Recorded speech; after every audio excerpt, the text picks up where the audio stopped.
The salutatorian is that student with the next highest grade point average. It is that student's role to give the first official address of the graduation ceremony.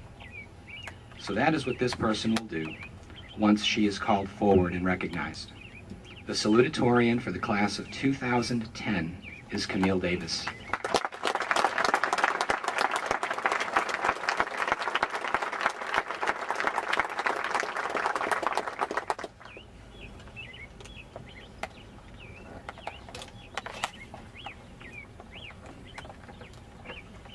Fellow students, faculty, family, and friends, welcome.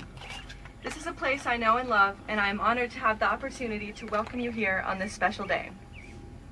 Today, we are here to congratulate the class of 2010. Through 4 years of work, we are finally here. From our parents listening to us rant about Mr. Booker's ridiculously impossible freshman biology class, to our parents listening to us rant about how ridiculously hot and unflattering these robes are today, not much has changed. However, the farther we come, the more we are able to realize the true relevance of the lessons we have learned. To say it kindly, as freshmen, we struggled with Mr. Booker's teaching style and workload. Never before had we encountered a teacher who referred to us as beacons of light in a sea of ignorance, nor who required us to write full-length lab write-ups every other week. When we asked how long these discussions were supposed to be, Mr. Booker would simply reply, "As long as a piece of string." Really, Mr. Booker? As long as a piece of string? Could you please define specifically how long that is? We often asked. But regardless of how much we argued and pushed and pulled and tried as hard as we could to get him to give us a limit, to kindly allow us some numerical word count to end our hours of typing in misery, Mr. Booker refused to limit our success with some arbitrary number. Though I, as well as many others, couldn't appreciate it at the time, after 3 years of distance from that frustration, I'm finally able to see the benefits of such a philosophy. We live in a society defined by numbers.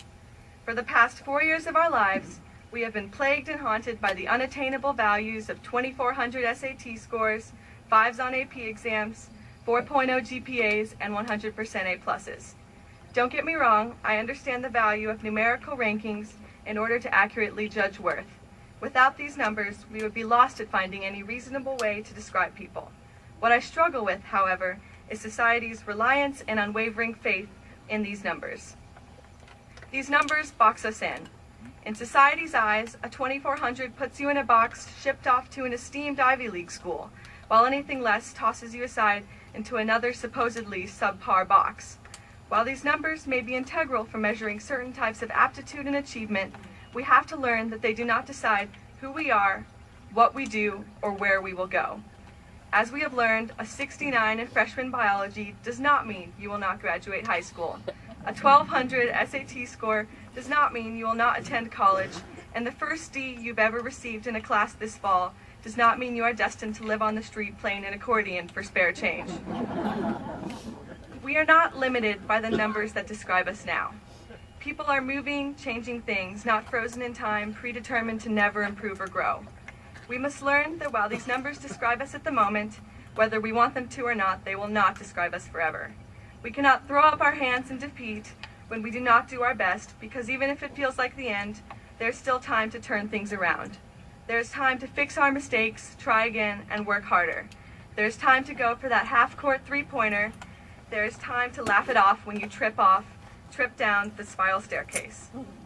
This said, the more positive numbers that describe us at the moment are not everlasting and unchanging. To say it simply, people will not be talking about my class rank or the number of APs I took at my funeral. I, as well as the many other successful graduates standing before me, cannot coast upon our success, following some yellow brick road of good fortune laid out before us. We cannot pat ourselves on the back and call it a good job done when we haven't even started. The effort we have put in the past should only be exceeded by the effort we put in the future to maintain our high standards of excellence.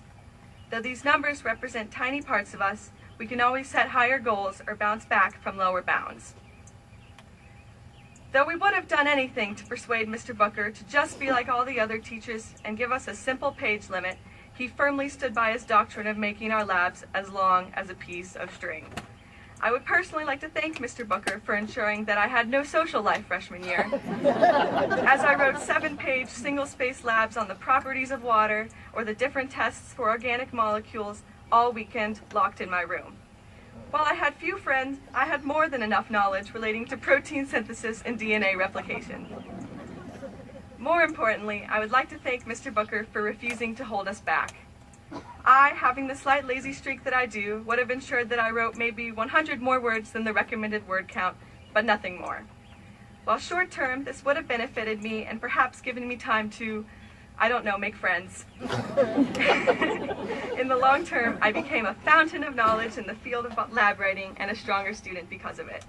I know that I'm not speaking for myself, but for the many other students standing alongside me when I say that Mr. Booker taught us to do more than what was required simply because there was no requirement.